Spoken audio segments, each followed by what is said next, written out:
La patología tumoral en el raquis pediátrico es una condición o una entidad que está inmersa dentro de un conjunto de signos o síntomas que constituyen el síndrome de espalda dolorosa en el niño y en el adolescente, y donde muchas veces el diagnóstico y la toma de decisiones se basan en estos 4 pilares fundamentales.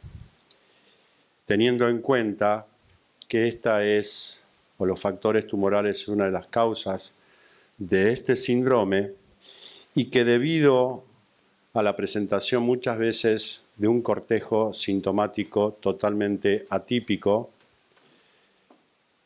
su identificación muchas veces es dificultosa y el diagnóstico muchas veces también es tardío.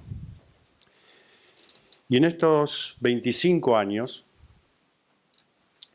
reviendo un poco nuestra casuística del Hospital Italiano, hemos podido en realidad juntar 33 pacientes con patología de este origen, de esta etiología, teniendo en cuenta, por supuesto, que la patología tumoral y pseudotumoral fue la más frecuente y que la patología intrarraquídeo o los tumores de partes blandas que concomitantemente afectan al raquis, en realidad representen prácticamente cada uno de ellos el 10% en frecuencia si uno los relaciona con las lesiones pseudotumorales y tumorales. Y comenzando con las lesiones pseudotumorales, por favor, las luces, por favor.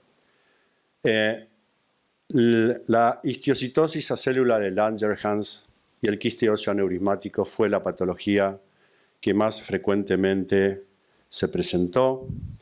Sobre todo la histiocitosis acélula de Langerhans, caracterizada por este background histopatológico, correspondiente a una lesión granulomatosa del sistema retículo endotelial, con la característica de la multiplicidad de, eosinófilos y células histocitarias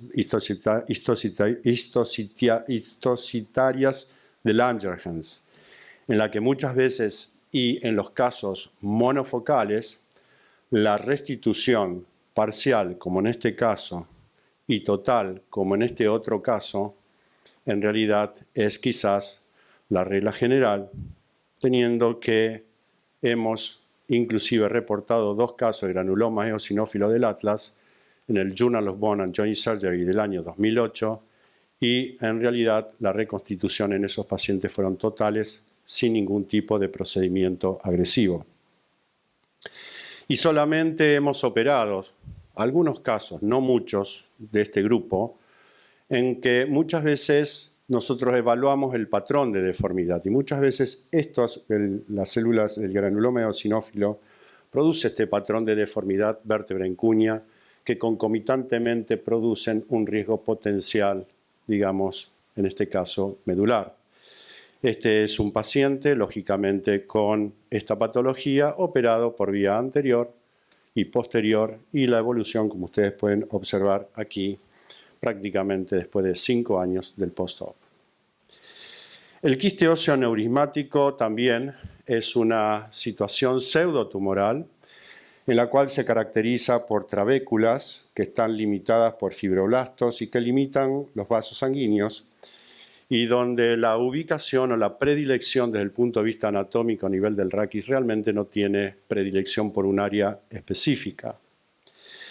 Lesión caracterizada lógicamente por ser insuflante, como en este caso ustedes pueden observar, que no puede llegar a comprometer solamente una pared o un pilar, sino en este caso son los 3 pilares que están comprometidos, posterior, medio y anterior, y donde la resolución generalmente siempre tenemos un algoritmo de embolización 24-48 horas antes de la cirugía espinal, que es lo que hicimos en esta paciente, tratada después por una resección tumoral por vía anterior y posterior con instrumentación a ganchos múltiples. Lógicamente estamos hablando del año 2001, hace 16 años atrás, con este control o con este resultado postoperatorio 2 años después y la reconstitución prácticamente del cuerpo con indemnidad del raquis o del conducto raquídeo. No obstante, muchas veces hay lesiones que mimifican al quiste óseo aneurismático y en la cual creemos importante recalcar sobre la necesidad de la punción biopsia aspirativa, aunque la imagen preoperatoria, como en este caso, mimifique un quiste óseo aneurismático. Esta es una paciente con un síndrome de espalda dolorosa y observen ustedes en la centellografía ósea, digamos, una zona hipercaptante, insuflante desde el punto de vista radiográfico, desde el punto de vista de la resonancia. Realizamos una embolización previa a la cirugía del quiste óseo aneurismático diagnosticados por imagen y cuando operamos a la paciente resultó no ser un quiste óseo aneurismático. Esto es un estroma hipercelular de células dispuestas en forma verticilar con hueso tejido de inmaduro de neoformación ostioide correspondiente a una displasia fibrosa. O sea que esta paciente tuvo una patología que no necesitó ser embolizada como ocurrió con micropartículas de polivinilalcohol. Este es el resultado entonces de esta displasia fibrosa, vía anterior, vía posterior como la anterior, estamos hablando del año 2004, y el resultado clínico de la paciente. Respecto a los tumores óseos benignos, lógicamente el osteoma ostioide y el osteoblastoma son los que más frecuentemente vimos. Y realmente el osteoblastoma quizás es la evolución natural de un osteoma ostioide a través del tiempo. ¿Es verdaderamente, como dice la Organización Mundial de la Salud, que el osteoblastoma es el osteoma ostioide de tamaño inusual? Este es un caso clínico en el cual ustedes pueden sacar sus propias conclusiones. Paciente de 18 años de edad, con una gran contractura de los músculos paravertebrales, un centellograma óseo hipercaptante correspondiente a un osteoma ostioide. El paciente refutó a la cirugía espinal y varios meses después se presentó con una lesión más expansiva, cuya punción biopsia aspirativa no se trató de un osteoma ostioide, sino que se trataba de un osteoblastoma, teniendo en cuenta su patrón histológico correspondiente a tabiques calcificados con osteoblastos importantes y tabiques que incluyen áreas de capilares y terminaciones nerviosas. Lógicamente el paciente, y ya un poquitito más contemporáneo, 2004, instrumentado por vía posterior, resección con instrumentación pedicular. Y el osteoma ostioide, lógicamente,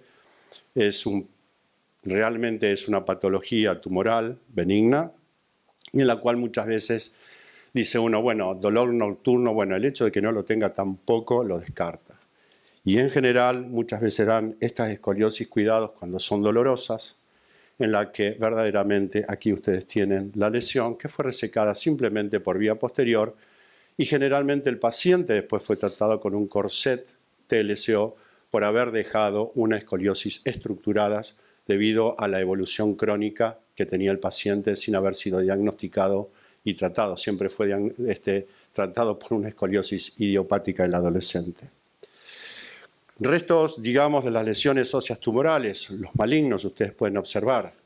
3 malignos de las 15 lesiones en total, en la cual esta fue la más llamativa de una paciente con un osteosarcoma en el tercio distal del fémur, con un patrón, como ustedes pueden ver, multiplicidad de células muy pignóticas, más núcleo que citoplasmas, y con tejido ostioide de neoformación con infiltración celular de estas células atípicas. El diagnóstico fue la de un osteosarcoma de alto grado y comenzó con dolor dorsal, donde las radiografías verdaderamente no demostraban nada específico y en la cual el centellograma óseo, al dar una hipercaptación a nivel de la apófisis transversa de T10, demostró la presencia de una metástasis de un osteosarcoma sumamente raro, o bien que se trataba el osteosarcoma original como si fuese un osteosarcoma multicéntrico. Obviamente ustedes pueden observar acá la resonancia nuclear magnética, el área comprometida y la propedéutica de la resección en bloc por doble vía de abordaje que realizamos en esta paciente, anterior y posterior instrumentada, y lógicamente este es el resultado de la paciente con la prótesis a este nivel, lógicamente 8 años después, y digamos, el resultado clínico de la misma. Los tumores los tumores del conducto raquídeo, cuidado con ellos. Este es un paciente, por ejemplo, que nos fue derivado con diagnóstico de escoliosis de comienzo temprano. Fíjense ustedes la importancia del examen físico. El examen físico presentó este tipo de curva. Uno ve la radiografía sin rotación, con un clonus agotable, altamente sospechoso, hiperreflexia dudosa.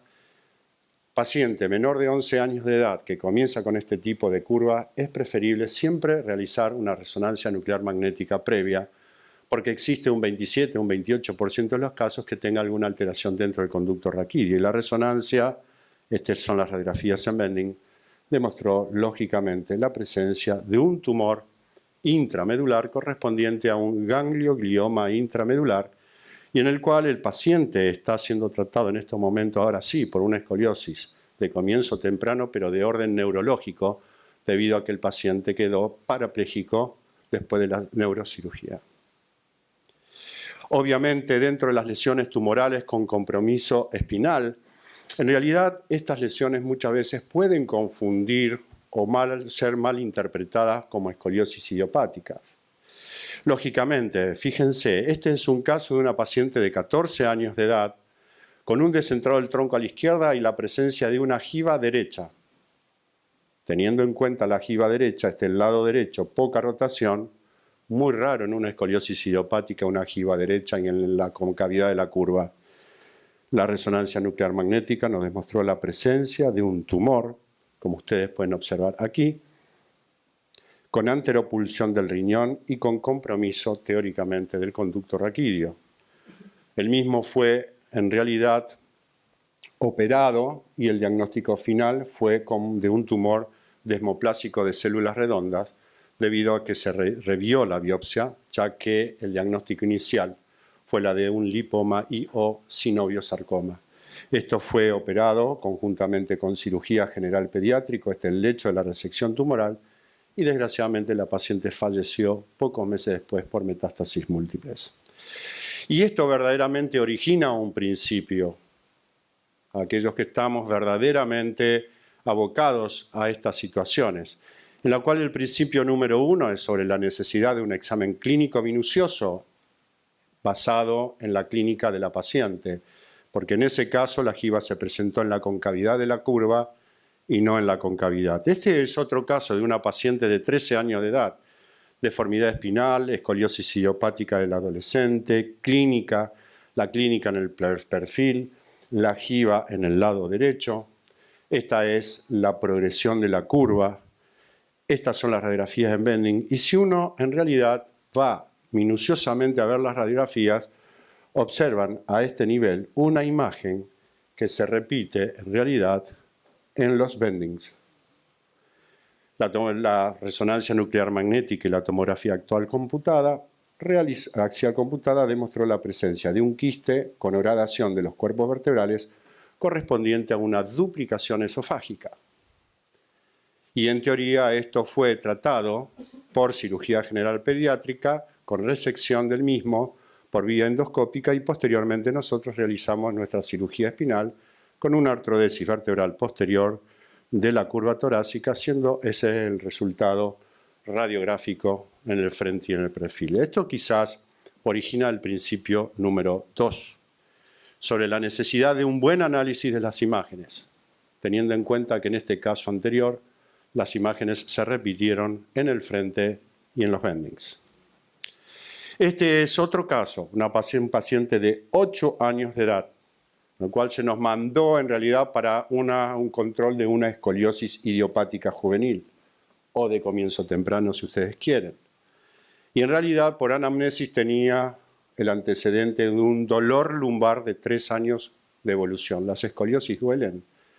muy raro que duelan. Centellograma óseo, zona de hipercaptación a nivel tóraco-lumbar, resonancia nuclear magnética, lesión infiltrativa a nivel paravertebral, con inclusión y digamos, compromisos del psoas, punción biopsia aspirativa, y el diagnóstico final fue la de una escoliosis asociada a infiltración grasa de los músculos paravertebrales y del psoas derecho, para gracia y ayuda del paciente.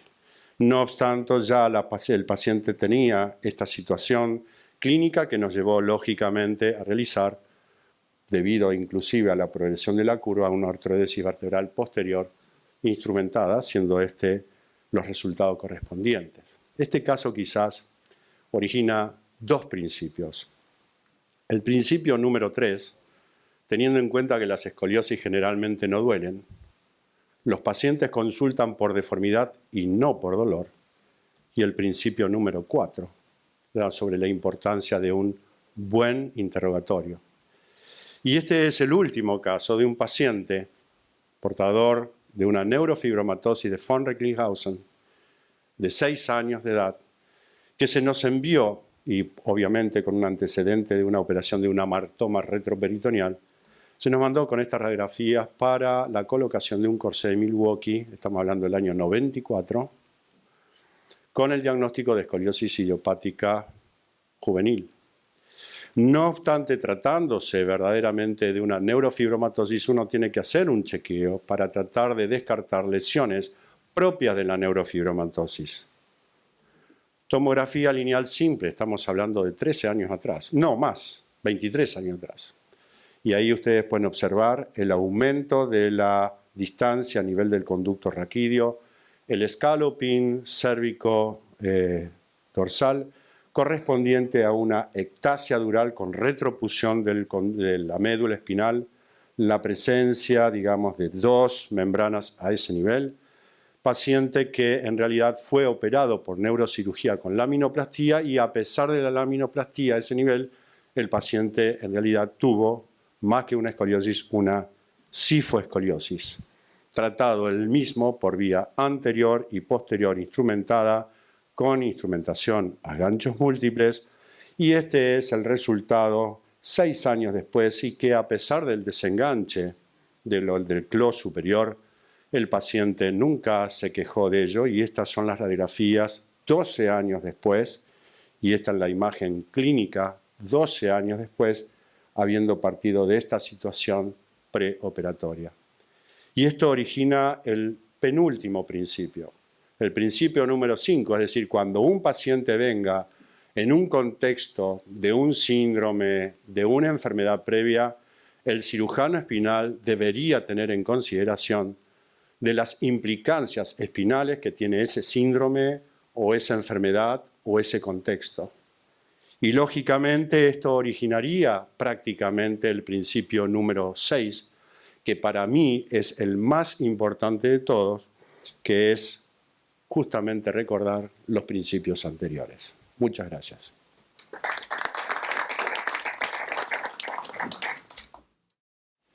Hola, buenas tardes. Perdón, el doctor Americio es médico del servicio, está haciendo su entrenamiento con nosotros y empieza presentando el primer caso. Sí. Bueno, esta es una paciente que consultó en el servicio, derivada por el servicio de neumonología, 14 años, me marca 12, con cervicalgia, infecciones urinarias a repetición y broncoespasmos a repetición. Neurológicamente indemne con una siringomielia torácica. En las radiografías, que son de bastante mala calidad, se puede observar ahí una lesión a nivel de T3. Se realizó un centellograma que presentaba hipercaptación en dicha zona.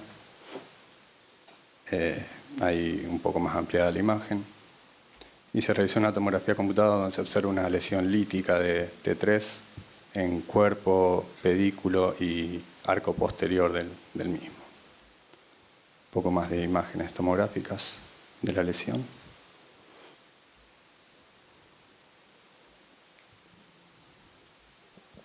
Se realizó una resonancia magnética donde se ve que una lesión isointensa en T1 hiperintensa en T2, hiperintensa en STIR y que refuerza con el contraste.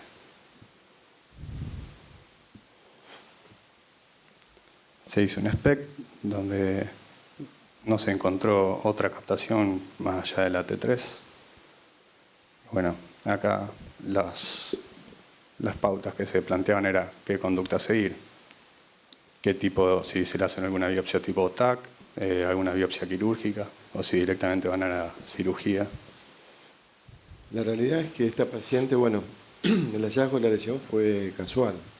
Hasta ese momento la paciente no tenía dolores. A veces pasa cuando uno encuentra algo y informa a la familia, como que a partir de ahí empieza a haber sintomatología, ¿no? Entonces, bueno, estamos en esta situación, digamos, lesión que está focalizada en L3, cuerpo, pedículo, arco posterior. ¿Y qué conducta seguiríamos? No sé si querés empezar el doctor Michanier, que tiene amplia experiencia en tumores. Sí, en realidad la experiencia es más bien en adultos la mía, pero de cualquier manera, digamos, uno tiene que seguir algunas pautas, algunos protocolos donde más allá de saber qué es, hay que saber qué hacer.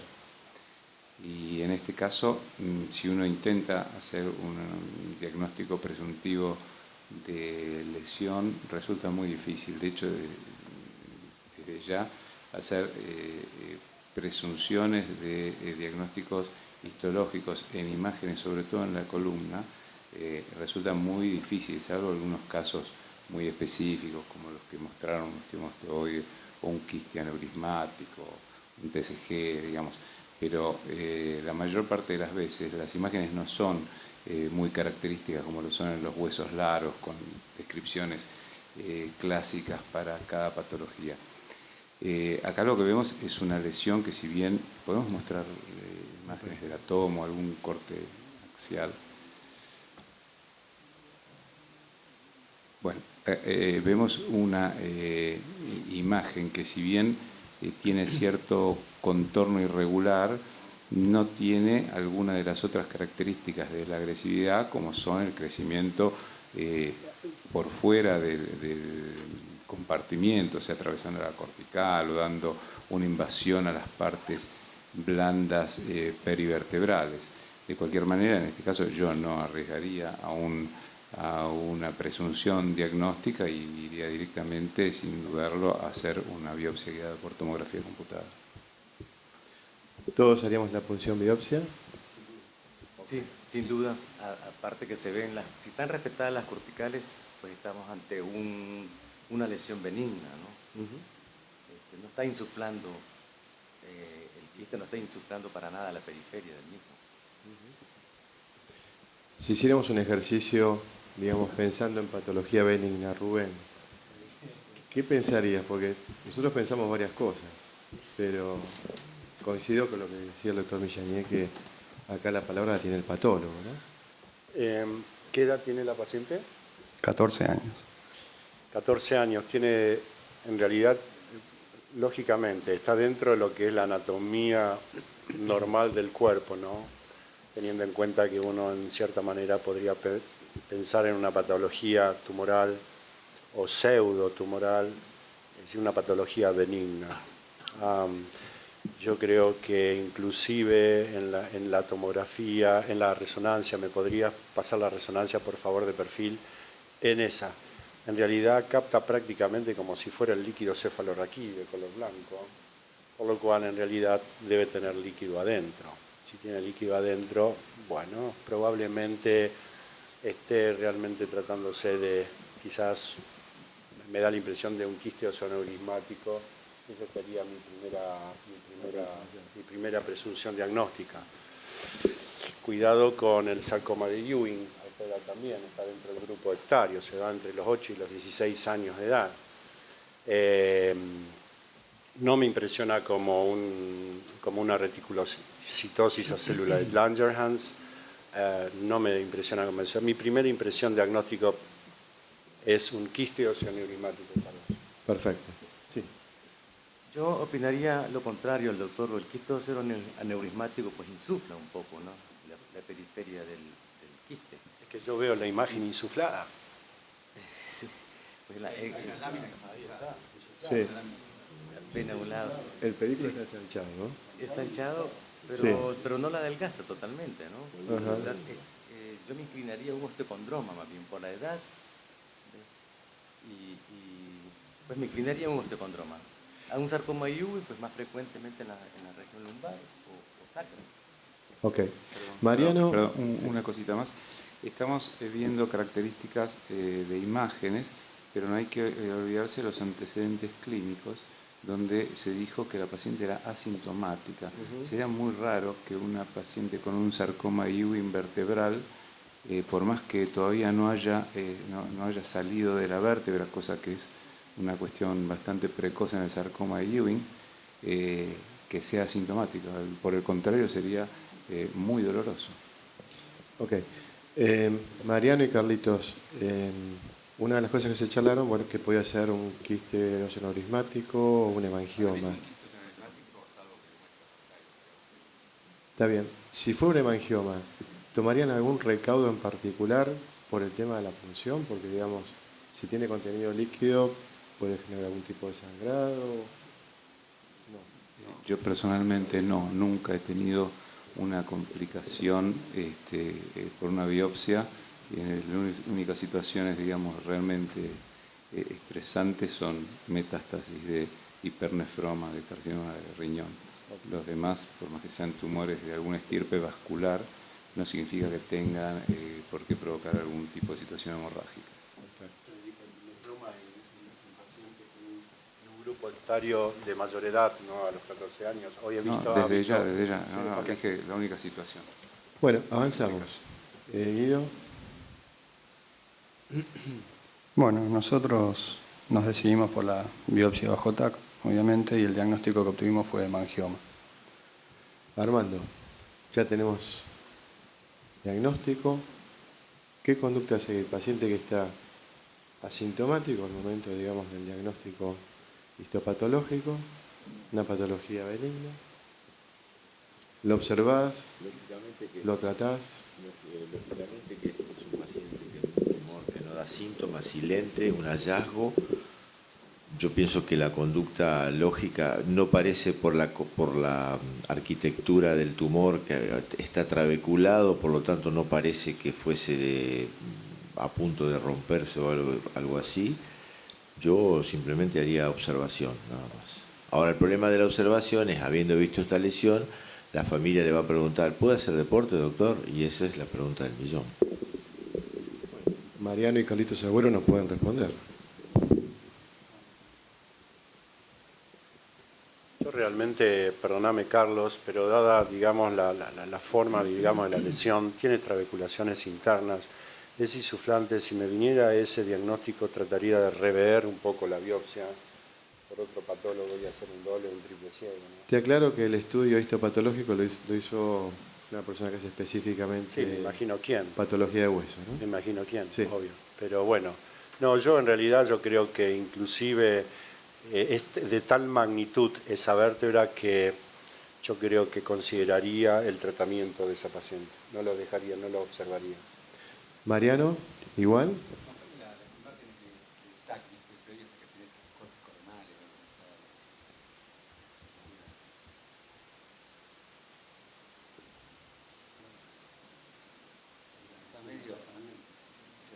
Tiene trabécula fuerte, verticales,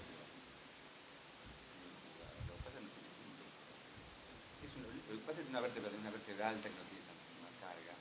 Aquí es una chica, digamos, jugadora del deporte deportivo, sí, si no la dejaría en observación. Carlitos Agüero. Si bien estoy de acuerdo con eso, pero sí me daría, no, trataría de hacer, le haría tratamiento, no observaría. Es una chica joven, 14 años, en general no se quedan quietos. Con respecto al tratamiento, hablas de cirugía, Sí. seguramente. Avanza un poquito, Guido. Nosotros acá necesitamos 2 o 3 cosas. Es decir, por un lado, la localización anatómica, nivel T3. Por otro lado, tenemos compromiso del cuerpo vertebral, del pedículo y arco posterior. O sea, en el caso de hacer una cirugía, esto nos planteaba, digamos, cómo darle, digamos, o sea, tratar la patología y el soporte a la columna. Rubén, si vos lo operaras, ¿qué le harías? Mira, en realidad, teóricamente, también tiene compromiso del cuerpo, no Sí, por eso. solamente del arco posterior Cuerpo, arco y pedículo. ¿Eh? Cuerpo, arco y pedículo. Ah, bueno, está bien. Sí. En realidad, por la estirpe probablemente hable con los intervencionistas para ver la probabilidad de realizar una, ¿cómo es que se llama? Una embolización previa por el origen o digamos, digamos, de sanguíneo que tiene el hemangioma, que es un tumor benigno, pero de la serie, digamos, es realmente benigno, pero en este caso en particular trataría de realizarlo, podés hacerlo quizás por vía posterior, es decir, hacer todo un curetaje, ver a través del pedículo si puedes llegar a la parte anterior, pero también el que diga por vía anterior y vía posterior no estaría mal, tratar de hacer todo un curetaje y un relleno. Porque T3 por delante no es fácil acceder, ¿no? Por eso tiene te digo, alta morbilidad, ¿no? El paciente que está teóricamente asintomático. No es fácil, pero tampoco es imposible. Claro. Mariano, en este caso, vos utilizás una técnica, como usan ustedes, el abordaje anterior desde la columna posterior, ¿lo harías? Vos no lo operás. No, pero si eventualmente aparece algún síntoma, algún dolor, obviamente si hay un tratamiento, sí. En el caso de abordarlo, me parece buena la idea de embolizarlo y en el caso de tener que abordarlo, me parece buena la idea de embolizarlo e ir por detrás. De tener que ir por delante, la posibilidad de acceso en las torácicas altas es la vía que describimos nosotros, la toracotomía posterior es excelente para llegar a la columna torácica alta. De hecho, la creamos para eso, la creamos para llegar a la columna alta. Y uno puede resecar, digamos, desplazando escápula y... Claro, se saca la tercera, la costilla, la cuarta desde atrás y es una vía mucho menos traumática que las otras. Pero no lo haría quirúrgico. Yo creo que no hay que operarla porque creo que no tiene síntomas y si no le hubiesen hecho la radiografía no lo hubiésemos visto y la chica viviría normalmente, por lo tanto creo que no hay que hacer más papista que el Papa, eso primero. Si hubiese que operarlo, yo como aparte de la vía de abordaje, les recuerdo una vía de abordaje que nosotros usamos, que es una vía axilar ampliada, que es la vía que utilizan los cirujanos infantiles para la atresia de esófago, que uno puede llegar por la axila perfectamente bien esa vértebra, de T1 a T3 se llega y el acceso es muy bueno, realmente muy anatómico. Carlitos, vos que le harías y ya pasamos a la resolución del caso. ¿Me permitís hacer una...? ¿Sí? Es decir, veo que realmente yo estoy o consideraría una cirugía versus otros que observarían. Es decir, yo tengo que justamente defender mi posición. Es decir, observar. ¿Qué es observar? A ver, si tienen esto, que es verdaderamente el stock óseo es muy pobre, la chica tiene una actividad directamente activa, quizás deportista, esto que esperamos, que haga una fractura patológica, invada el conducto y que después venga con una paraplejía.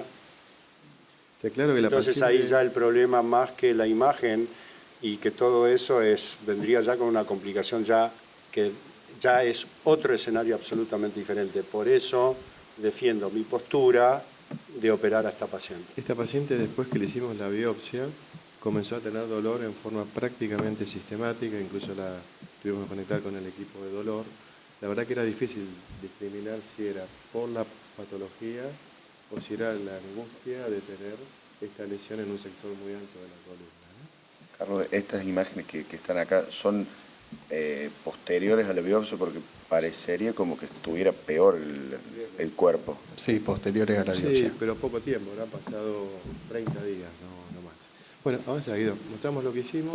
Bueno, nosotros nos guiamos por la escala de SINS para ver la estabilidad del cuerpo vertebral. La clasificamos con una SINS 8, que nos da una lesión parcialmente inestable, y por las características del hemangioma lo caracterizamos por un hemangioma agresivo, ya por las trabéculas irregulares, el compromiso más del 50% del cuerpo, el compromiso posterior, y lo que decidimos hacer de nuestra parte fue una cifoplastia a nivel de T3.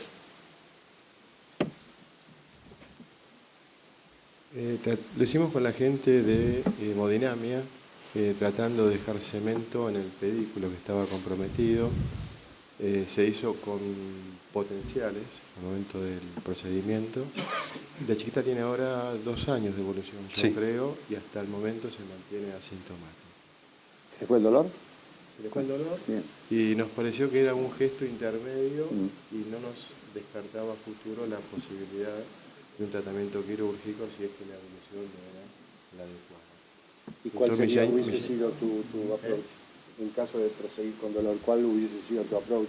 Pues la verdad yo no tengo experiencia en vertebroplastía, bien digo vertebroplastía, en niños tan pequeños, nunca lo he hecho. Y quisiera saber si aparte hay evidencia científica de cuáles son los resultados. Mira, Hay nosotros, series. Sí. Sí.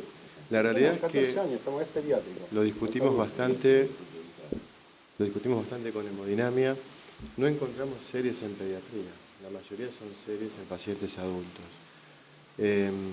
La realidad es que si el procedimiento no fuera efectivo o si la patología tuviera un crecimiento expansivo, seguramente nuestra conducta va a ser un tratamiento por doble vía, anterior y posterior.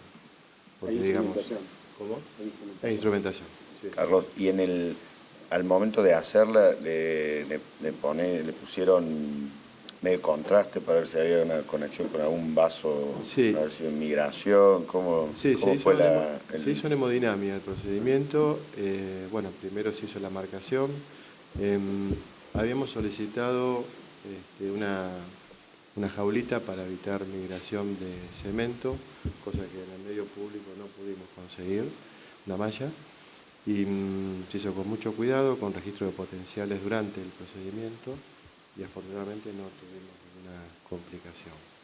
Y lleva ahora 2 años esta nena y sin cambios. ¿Tenés radiografía, ¿vale? No sé La si tomografía es de... No. ¿Cuál es? Después de 2 años. No, es un año post falta la placa de ahora, pero la tomografía. la evolución clínica es favorable.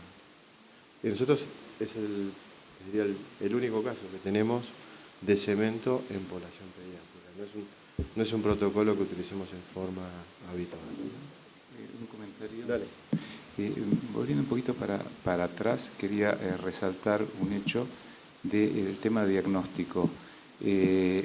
Muchas veces se dice el patólogo es el que va a tener la última palabra. Y yo me permito decir que eso no es así. El médico tratante es el que tiene la última palabra.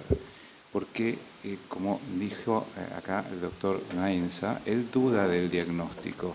Yo personalmente no dudo del diagnóstico, pero rescato la actitud de cuestionarlo cuando uno no le cierran todos los elementos, porque muchas veces tenemos diagnósticos un poco extraños y cuando no hay una coincidencia perfecta, ahí yo creo que hay que insistir en revisar la biopsia, hablar con el patólogo, mostrarle las imágenes, discutir el caso y llegar a una situación que nos deje a todos tranquilos.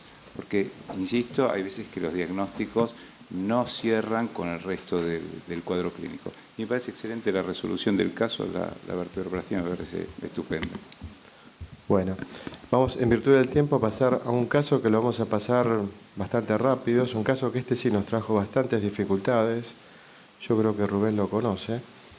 Por eso no voy a opinar. Bueno, no, esto es así. Es una chiquita de 12 años con una cérvico-braquialgia de más o menos 3 semanas de evolución, con un déficit C4-C5, sensibilidad conservada.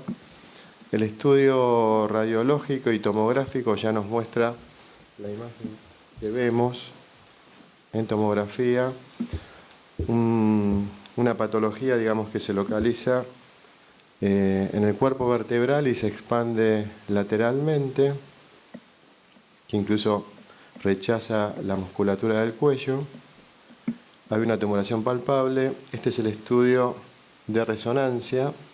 Incluso vemos el compromiso del foramen de la vertebral por el tejido enfermo. Un coronal de resonancia. Y bueno, por supuesto que como ya se consensuó en la mesa, es decir, hoy en día la patología tumoral es mandatorio tener el estudio anatomopatológico. Las dificultades que teníamos para el tratamiento era la arteria vertebral, vías de abordaje. Nosotros le hicimos una punción biopsia bajo tomografía que arrojó el diagnóstico de un quiste óseo neurismático. Y bueno, ante la necesidad de tener que tratarla, la primera pregunta que nos hacíamos es si en este caso teníamos que hacer un test de oclusión de la arteria vertebral, ya que seguramente el abordaje del tumor nos iba a plantear esta complicación, o sea, la lesión de la vertebral durante el procedimiento quirúrgico. ¿Todos le harían un test de supresión o alguien no le haría el test de supresión de la mesa? ¿Una resonancia con efecto angiográfico tenés? ¿Hiciste antes de invadirla? Porque No. sería una opción para ver el estado de la vertebral. Digamos, la paciente no tenía síntomas de tipo... Digamos que ocluir la vertebral no sabiendo cómo está la otra es medio complicado. Claro, pero digamos, si tenés que operarle y tenés que ir a sacar ese tumor, tenés alta chance de cargarte la vertebral durante el procedimiento. Por eso la pregunta, si lo ocluimos o no lo ocluimos. 12 años. Yo creo que haría primero lo que te dije antes de definir eso. Ok. Igual tenés que hacer una angiografía para poder saber cuál es la dominante, más que una angioresonancia. Rubén. No ibas a opinar. Carlitos. Sí, la idea es determinar si es la dominante, por el medio que sea. Mariano. El texto, ¿no? Y hacer el texto, ¿no? Sí. Y la verdad no tengo experiencia.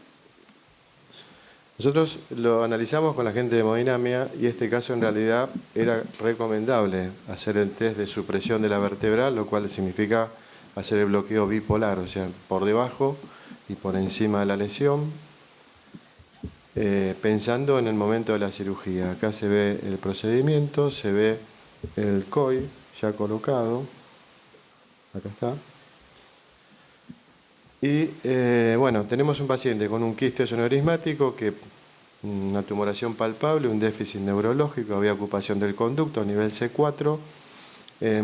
¿Cuál sería la conducta que ustedes tomarían? ¿Lo abordarían por una sola vía, una vía posterior? ¿Lo harían una doble vía? ¿Le harían una triple vía? Carlitos.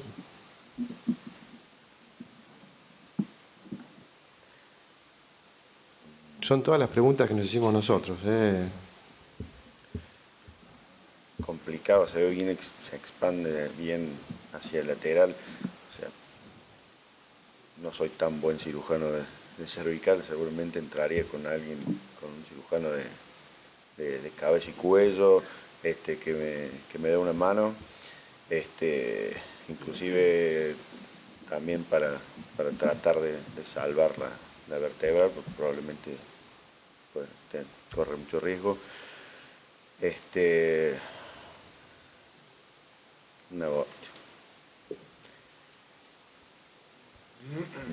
Doctor Michel. Algo lateral, algo anterior. En este caso la sospecha coincide con la anatomía patológica, ¿no? Una lesión lítica expansiva a punto de partida del arco posterior. Uno tenía que pensar en un quiste óseo neurismático, si tuviese niveles ayudaría más. Pero no voy a responder el tema de la pregunta de la oclusión de la vertebral porque en realidad yo no lo operaría este caso. ¿No lo operaría? No. ¿Le harías alguna terapia con denosumab? Exactamente, yo le haría denosumab y embolización.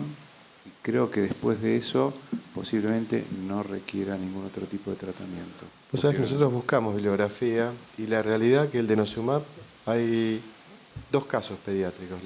Los pocos casos que hay en pacientes adultos con esta patología aparentemente muestran en algunos casos resolución. Los casos pediátricos no han mostrado mejoría. Uno es una columna cervical y otro es una columna lumbosacra. Nosotros tenemos casos similares a estos, desesperantes similares, y tampoco nos dieron aval para el denosumab, pero sí para la calcitonina corticoide con metilprednisolona. Se hace 150 de metilprednisolona y 200 de calcitonina en una inyección intratumoral. Se repiten hasta 4 series y hay resultados espectaculares. Y la embolización también, digamos, per se puede ser el... Por TAC, sí, se hace con TAC. Único del... de hecho, tengo algunos de los casos, después si quieren verlo acá, que recalcifican muy bien y como se evita una cirugía muy, muy compleja. Avanzamos en virtud del tiempo, pues estamos...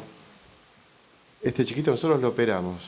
Hicimos un abordaje primero por vía posterior, trabajamos conjuntamente con neurocirugía, no tuvimos sangrado más que el habitual en la vía posoperatoria, y después le complementamos a la semana la vía anterior.